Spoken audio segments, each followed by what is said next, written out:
Hi everyone, welcome back to DK Sharma education hub. तो आज के इस लेक्चर में हम करने वाले हैं chapter number 6 of your 11th class NCERT fine arts. ठीक है, सो डायरेक्टली इस रीडिंग पे हम जंप नहीं करेंगे बिकॉज इसमें बहुत सारी बेसिक टर्मिनोलॉजीज हैं जिसके लिए मैंने आपको शॉर्टकट में यहाँ पे नोट्स बना रखे हैं।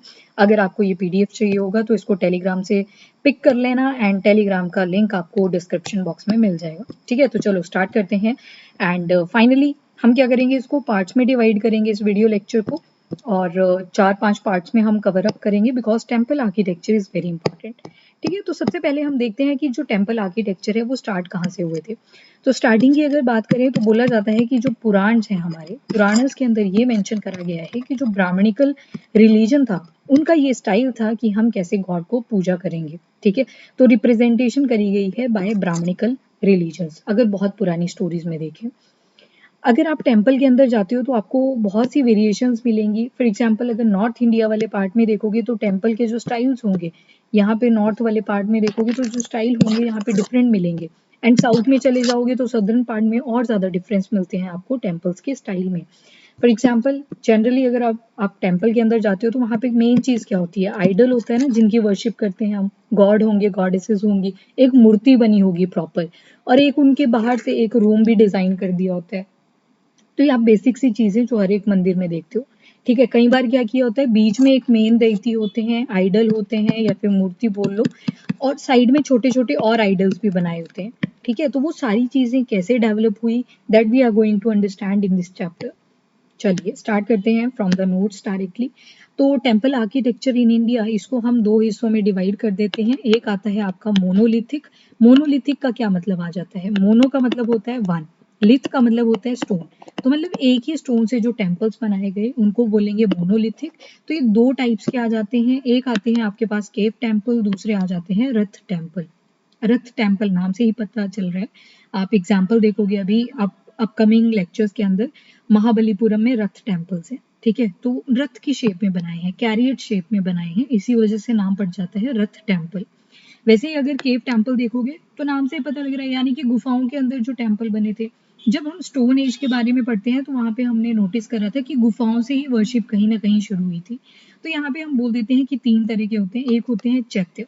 चैत्य को हम पहले से ही क्या बोल रहे हैं, वर्शिप हॉल। वर्शिप हॉल की बात करें तो दैट कम्स अंडर द चैत्य। उसके बाद आता है मंडप। मंडप की अगर बात करें तो ये हॉल होता है। ठीक है, खुला सा हॉल होता है जहाँ पे सारे बैठते हैं। ठीक है, चाहे वो मेडिटेट कर रहे हैं, वर्शिप कर रहे हैं, कोई भी चीज हो सकती है। देन विहार क्या थे, तो रेस्ट रूम्स थे जहाँ पे रेस्ट किया करते थे जो भी मॉन्क्स एंड नन्स हुआ करती थी। तो ये हम पढ़ चुके हैं ऑलरेडी, इसके ऊपर आज हमारा फोकस नहीं रहेगा। हमारा जो फोकस है वो है फ्री स्टैंडिंग, या इनको बोल देते हैं further that is structural temples. जो आज के टाइम पे आप देखते हो टेम्पल्स, वो कैसे बने थे उसके ऊपर हम फोकस करेंगे। तीन तरह के होते हैं ये, दैट इज नगर, द्रविड़, विसारा। नगर जो है आपको नॉर्दर्न पार्ट ऑफ इंडिया में मिल जाता है, एंड द्रविड़ देखोगे तो सदर्न पार्ट ऑफ इंडिया में मिल जाएगा। एंड विसारा जो है आपको मिक्स स्टाइल मिलेगा, इसमें नगर के फीचर भी होंगे, द्रविड़ स्टाइल के भी फीचर्स होंगे, और ये आपको थ्रू आउट द इंडिया मिलते रहेंगे। तो चलो स्टार्ट करते हैं नगर स्टाइल से। अब देखो, हर एक स्टाइल में ना एक स्कूल आएगा जिसमें थोड़ी थोड़ी वेरिएशंस हमें मिलेंगी। जैसे नगर स्टाइल में अगर देखें तो उसमें आपको सोलंकी स्कूल मिलेगा, उड़ीसा स्कूल मिलेगा एंड चंदेला स्कूल मिलेंगे। क्या क्या मिले, दैट इज सोलंकी, उड़ीसा, चंदेला किसके पार्ट है, नगर स्टाइल के हैं। वैसे ही द्रविड़ा के अंदर देखोगे तो राजसिन्हा मिल जाएगा, नायका मिल जाएगा, और भी डिफरेंट टाइप्स मिलेंगी, बट जो मेनली हम फोकस करेंगे वो राजसिन्हा और नायका के ऊपर करेंगे।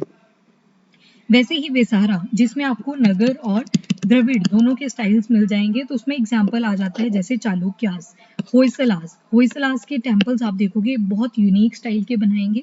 इनका जो बेस रहेगा, जो फाउंडेशन रहेगी, जो प्लेटफॉर्म रहेगा, वो आपको स्टार शेप का मिलेगा। अभी जब अपकमिंग लेक्चर्स आएंगे उसमें आप ये चीज नोटिस करोगे ना। कैसे नॉर्थ पार्ट ऑफ इंडिया में इवोल्यूशन होता है टेम्पल्स का, तो बेसिकली आप देखोगे 5 स्टेजेस में इनका इवोल्यूशन हुआ। पहले बिल्कुल सिंपल से मिलेंगे, बाय द टाइम आप नोटिस करोगे कि कितना कॉम्प्लेक्स स्ट्रक्चर इनको मिलेगा। आर्किटेक्चर जो इनके ऊपर डेकोरेशन होगी बहुत ज्यादा सुंदर आपको दिखाई देती हुई मिलेगी। जैसे स्टेज 1 पे अब हम फोकस करने वाले हैं। स्टेज 1 के टेम्पल कुछ ऐसे दिखेंगे आपको, बिल्कुल सिंपल से दिखेंगे। देखो इसका जो प्लेटफॉर्म मिलेगा आपको, this one that is the platform, ये बिल्कुल स्ट्रेट मिल रहा है। ठीक है, बिल्कुल सीधा मिल रहा है। और अगर ओवरऑल टेम्पल का स्टाइल देखोगे तो स्क्वायर सी रेक्टेंगुलर सी शेप मिल जाएगी। वहीं पे हर एक बॉक्स को अगर आप इंडिविजुअली लेके चलोगे, ओहो इरेज हो गया, जस्ट अ सेकेंड, हर एक बॉक्स को अगर आप इंडिविजुअली लेके चलोगे तो यू विल नोटिस कि, वन सेकेंड, हाँ जस्ट अ सेकेंड गाइस, और हर एक को अगर आप इंडिविजुअली लेके चलोगे तो आप नोटिस करोगे कि, एक मिनट, तो स्क्वायर शेप मिलेगी। और प्लेटफॉर्म देखोगे अगेन आपको फ्लैट मिल जाएगा, रूफ देखोगे ये भी फ्लैट मिलेगी। तो मतलब जैसे आज के टेम्पल होते हैं ना, कुछ ऐसे दिखते हैं आपको। इस तरह का आपको स्टार्टिंग में टेम्पल नहीं मिलता था, बिल्कुल स्क्वायर शेप के, रेक्टेंगुलर शेप के ऐसे टेम्पल्स मिल जाते थे। इन टेम्पल में जो खास बात थी, जो देवी देवता थे ना, उसको उनको अंदर जाके बिठाया जाता था यहाँ पे इस पोर्शन में। तो इसको बोल देते थे कि ये आइडल वाला एरिया है। और पूरे रूम को क्या बोल देते थे कि ये गर्भागृह है। क्या बोलते थे इसको कि ये गर्भागृह है, जिसको आप बोलोगे सेंक्टम सेंक्टोरम, आगे ये मिल जाएंगे वर्ड्स आपको, नो इश्यूज। तो जहाँ पे देवी देवता को प्रतिष्ठित किया जाता था उस एरिया को बोलते थे गर्भागृह। कहाँ पे, जहाँ पे आइडल को रखा जाता था। फॉर एग्जाम्पल अगर आप शिवा के टेम्पल में अंदर जाते हो तो बाहर एक पहले छोटा सा हॉल आता है, फिर आप एक छोटे से दरवाजे से एंटर करते हो, देन अंदर जाके शिवलिंग रखा होता है। तो that area is known as garbhagriha, जहाँ पे आइडल को रखा जाता था, जहाँ पे देवी देवता को रखा जाता है एक्चुअली, तो उसको क्या बोलते हैं, गर्भागृह। तो स्टेज वन में आप क्या देखोगे, गर्भगृह में हमने क्या किया, आइडल को रख दिया, यानी कि देवी देवता को रख दिया। टेम्पल की आपको स्क्वायर शेप मिल जाएगी, रेक्टेंगुलर शेप मिल जाएगी। एंड प्लेटफॉर्म कैसा देखा हमने, बिल्कुल फ्लैट है, ठीक है, ऊंचाई पे नहीं है, कुछ नहीं है, बिल्कुल फ्लैट है।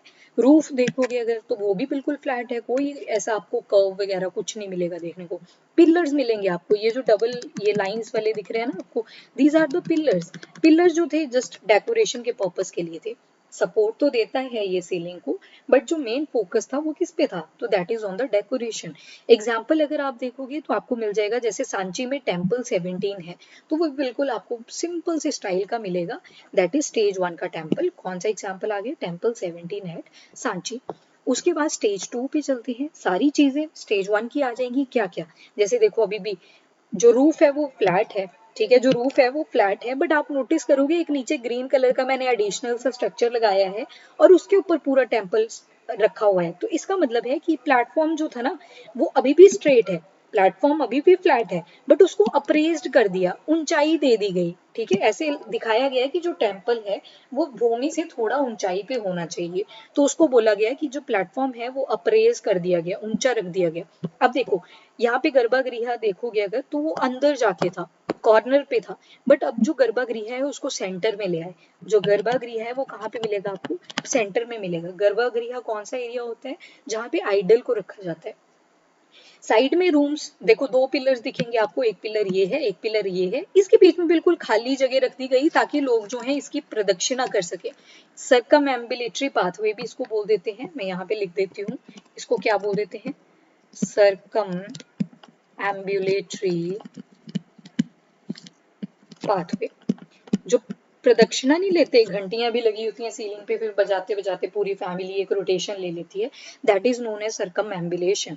या फिर उसको जिस पाथ के ऊपर वो रास्ता होता है जो, उसको बोल देंगे सर्कम एम्बुलेटरी पाथवे। और बिल्कुल हिंदी में बोले तो इसको बोल देते हैं प्रदक्षिणा पथ। पिलर यहाँ पे भी लगे हुए थे। तो रूफ अभी भी फ्लैट है, प्लेटफॉर्म यहाँ पे थोड़ा सा ऊंचाई उसको दे दी गई, अप्रेज कर दिया गया, पिलर्स अभी भी प्रेजेंट है, प्रदक्षिणा पथ यहाँ पे ऐड हो जाती है, जिसके थ्रू जो लोग हैं वो उसके देवी देवता के चक्कर ले सकते हैं। गर्भगृह जिसको सेंक्टम सेंक्टोरम बोला जाता है, ये तो सब में फाउंडेशन रहेगी, हर एक देवी देवता को गर्भगृह या फिर सेंक्टम सेंक्टोरम के अंदर ही रखा जाएगा। स्टेज टू का अगर एग्जाम्पल देखें तो शिव पार्वती का जो टेम्पल है नच्छन कोथारा एट मध्य प्रदेश, वहां पे आपको मिल जाएगा, ठीक है। Now coming to the stage three, North Indian में कैसे स्टेज थ्री का एवोल्यूशन हुआ वो देखते हैं। अब देखो कुछ चीजें आपको बिल्कुल सेम मिलेंगी, पिलर्स मिल रहे हैं कॉर्नर पे, गर्भगृह मिल रहा है सेंटर में जहाँ पे आइडल को रखा गया है, ठीक है, नीचे अप्रेस्ड प्लेटफॉर्म मिलेगा। पर आप एक चीज नोटिस करोगे, अब जो मंदिर है वो सेंटर में आ गया। पहले प्रदक्षिणा पथ के ऊपर डायरेक्टली बना दिया जा रहा था, ये देखो एक ही लाइन में है ना सारा, बट अगर नीचे देखोगे आप, वन सेकंड,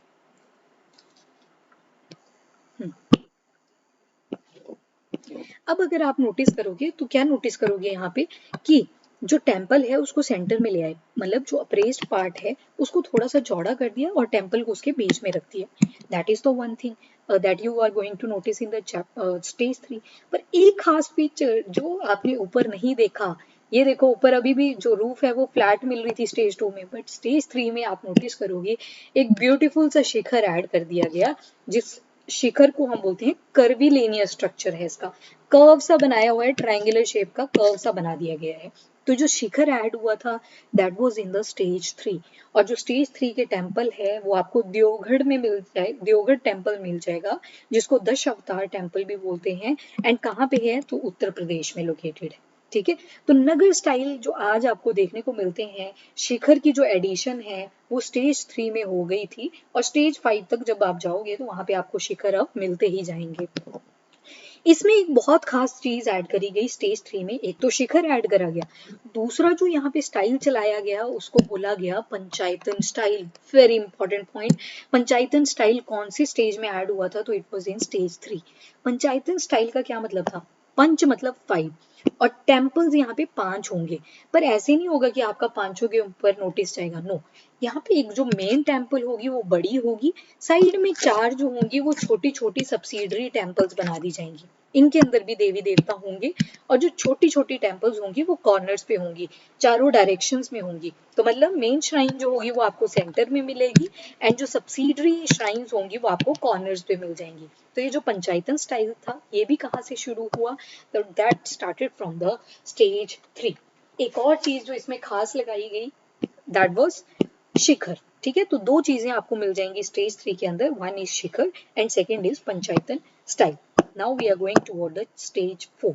स्टेज 4 में भी देखो शिखर मिल जाएगा, गर्भगृह जहाँ पे देवी देवता रखे गए हैं, पिलर्स मिल रहे हैं, पर प्रदक्षिणा पथ के लिए एक कर्व सा यहाँ पे स्ट्रक्चर ड्रॉ कर दिया गया। इसी कर्व के थ्रू प्रदक्षिणा पथ इसको कंसीडर करा गया, जो लोग थे वो अपनी प्रदक्षिणा इसी रास्ते के थ्रू लिया करते थे, तो इसको बोल दिया कि एक एप्साइडल बैक ऐड कर दी गई। एप्साइडल मतलब ये जो कर्वी सा पाथवे ऐड करा गया दैट इज एप्साइडल। साथ में अब जो ये शिखर था ना, ये वाला शिखर के अंदर आपको ना ऐसे लगेगा कि बिल्कुल ऐसे लाइंस लाइंस ड्रॉ कर दी गई थी, जैसे आप सोच सकते हो कि अपनी छत को अज्यूम करके चलो कि कर्व है, जैसे टेम्पल्स में होता है ना वैसे है, और बीच में लकड़ियां ऐड कर दी गई हैं, तो उसको बोला गया बैरल वॉल्टेड रूफ। बहुत सारे टेम्पल्स में अब बैरल वॉल्टेड रूफ का स्ट्रक्चर जो है वो देखने को मिलता है। एग्जाम्पल आ जाता है तेर temple which is located in Maharashtra, कहाँ पे, शोलापुर में। वेरी इंपॉर्टेंट, तो स्टेज 4 का एग्जाम्पल तेर टेम्पल को कंसिडर कर लिया जाता है। ठीक है, बाकी सारी चीजें सेम रही स्टेज 4 में, पर दो चीजें क्या एडिशन हुई, that is apsidal, apsidal pack add कर दी गई, और साथ में बैरल वॉल्टेड रूफ बना दिए गए। मतलब अपनी छत को अज्यूम करो डोम शेप में, और ऐसे देखो कि लकड़ियां बीच में लगाई गई हैं, that is the barrel vaulted roof. Now stage 5, सबसे जो एडवांस्ड वर्जन मिलेगा आपको दैट इज स्टेज 5 में मिलेगा। एग्जाम्पल के लिए मनियार मठ राजगीर में है, बिहार में, तो उसको याद रख सकते हो, बट यहाँ पे आपको बहुत सारी चीजें इवोल्यूशन में देखने को मिलेंगी। इवन वी कैन से कि जो स्टेज 5 है that is the actual Nagar style of the temples. यहाँ पे आपको एडवांस्ड वर्जन मिलेगा स्टेज 4 का। अभी देखो बहुत सारी चीजें स्टेज 4 में ऐड हो चुकी थी, अब यहाँ पे बहुत सारे शिखर लगाए जाएंगे छोटे छोटे, एंड जो मेन शिखर होगा उसके ऊपर दो और चीजें ऐड कर दी गई, दैट इज कलश। एक कलश सा रख दिया जाएगा, उसको आप ऐसे भी अज्यूम कर सकते हो, एक ऐसा कलश हो सकता है, या फिर आपने देखा होगा ना झंडी सी लगा दी जाती है, फ्लैग सा लगा दिया जाता है टेम्पल्स के ऊपर, तो कलश की जगह वो टेम्पल भी हो सकता है। ठीक है, तो ये जो कलश होता है यहाँ पे या तो बिल्कुल कलश ही होगा, जो कलश होता है ना आप एंट्रेंस पे भी रखते हो दरवाजों के, छोटा सा घड़ा सा टाइप होता है, तो उसकी शेप दे दी जाएगी। ठीक है, या फिर ट्राइडेंट हो सकता है, त्रिशूल बना दिया जाएगा, या फिर यहाँ पे फ्लैग लाइक स्ट्रक्चर भी हो सकता है, जिसके ऊपर हिंदू से रिलेटेड जैसे ओम वगैरह लिख दिया जाता है, तो वो भी यहाँ पे मिल सकता है आपको। और जिस प्लेट के ऊपर ये रखा जाएगा उसको बोलते हैं अमलाक। क्या बोलते हैं उसको, अमलाक। नीचे तो शिखर ही आएगा, यहाँ पे गर्भगृह रहेगा, और यहाँ पे आइडल रखे जाएंगे, ये चीज तो कॉमन है, पर यहाँ पे छोटे छोटे और शिखर ऐड कर दिए गए, यू कैन सी हियर। और जो इनके नीचे एरियाज आएंगे उसको क्या बोला गया वो देख लो। देखो जब भी आप मंदिर से एंटर करते हो तो आप सीढ़ियां चढ़ोगे ना, ये स्टेयर्स आ जाएंगी, पहले आपको एक छोटा सा एंट्रेंस मिलेगा जिसको बोल देंगे अर्ध मंडप। फिर आप देखोगे एक हॉल आएगा जिसको बोल दोगे मंडप, फिर एक आएगा बड़ा सा हॉल आएगा जहाँ पे पंडित वगैरह बैठे होंगे, कोई अपनी कुंडली चेक करवा रहा होगा, कहीं पे गा रहे होंगे, तो दैट इज नोन एज महामंडप। कुछ मंदिरों में आपको सिर्फ एक मंडप मिल सकता है, कुछ में आपको हो सकता है दो मिले, कि अर्ध मंडप आएगा पहले और डायरेक्टली एक बड़ा सा हॉल आ जाएगा, आगे श्राइन होगी जहाँ पे देवी देवता रखे गए होंगे। कुछ एक टेम्पल में आपको तीनों मिल जाएंगे, जहाँ पे एक बाहर पहले छोटा सा मंडप आएगा, फिर थोड़ा बड़ा आएगा और उससे बड़ा आएगा जिसको बोल देंगे महामंडप। ठीक है, तो ये टेम्पल टू टेम्पल चीजें वेरी कर सकती हैं। तो ये तो हो गया basic structure of temple. Now जहाँ पे गर्भगृह है, यानी कि जहाँ पे देवी देवता को रखा गया है, तो एक छोटा सा दरवाजा वहां पे बनाया होता है, उसको बोल देते हैं हम अंतराल। क्या बोल देते हैं उसको? अंतराल। ये छोटा सा दरवाजा होता है जहां से लोग जो है देवी देवता के दर्शन लेने के लिए एंटर करते हैं। कई जगह पे अलाउड होता है, कई जगह पे अलाउड नहीं भी होता। ठीक है, तो ये होता है अंतराल, तो इसके बारे में याद रखना। अब देखो ये जो पूरा का पूरा स्ट्रक्चर है ना, उसके ऊपर उसके नीचे वाला जो हिस्सा होगा ना, ये ग्रीन कलर का आपको दिख रहा होगा जिससे स्टेयर्स अटैच्ड हैं, उसको बोलते हैं प्रतिष्ठान। क्या बोलते हैं? प्रतिष्ठान। आपने अयोध्या मंदिर के बारे में सुना होगा, प्रतिष्ठाना प्रतिष्ठाना। तो प्रतिष्ठाना का क्या मतलब होता है? जिसके ऊपर एक्चुअली देवी देवता बनाए गए हैं और जो पूरा का पूरा टेम्पल, जो पूरा का पूरा गर्भगृह होल्ड कर रहा है। एंड जगती क्या होती है? जिसके ऊपर पूरा का पूरा टेम्पल बनाया गया। जगती इज बेस, फाउंडेशन, जिसके ऊपर पूरा का पूरा टेम्पल जो था वो बनाया गया। ठीक है, तो that is the overall style of the Nagara. तो ये स्टेज 5 में आपको मिल जाता है। अब कुछ एक वेरिएशंस आपको और मिलेंगी। होता है ना कि डिफरेंट स्टाइल्स और चल पड़ते हैं साथ के साथ ही। तो कुछ फमसाना टाइप के मंदिर भी आपको मिलेंगे। फमसाना बिल्कुल सिंपल मिलेगा, इसमें कोई एडिशनल स्ट्रक्चर नहीं मिलेंगे। इसमें एक गर्भगृह होगा जहाँ पे देवी देवता रखे होंगे। हाँ, जो इसका शिखर होगा वो थोड़ा सा स्टाइल में होगा, देख सकते हो आप, थोड़ा सा वेरिएशन आ जा रही है। तो दैट इज फमसाना स्टाइल। एंड कुछ टेम्पल आपको वल्लभी स्टाइल के भी मिलेंगे। जब हम एनसीईआरटी में भी देखेंगे तो यू विल नोटिस कि कुछ आपको इस स्ट्रक्चर के टेम्पल्स भी मिलते चलेंगे। इसको बोलते हैं वल्लभी स्टाइल। ठीक है, तो नदरन पार्ट ऑफ इंडिया में कैसे टेम्पल्स एवोल्यूशन में जाते हैं वो चीज़ आपको पता होनी चाहिए। इसका PDF you can download from the Telegram channel. It's very important, और ये स्टेजेस आपको पता होनी चाहिए from both prelims point of view and mains point of view, ये इंपॉर्टेंट हो जाती है। ठीक है, so that's all about this video. Thank you everyone and have a nice day.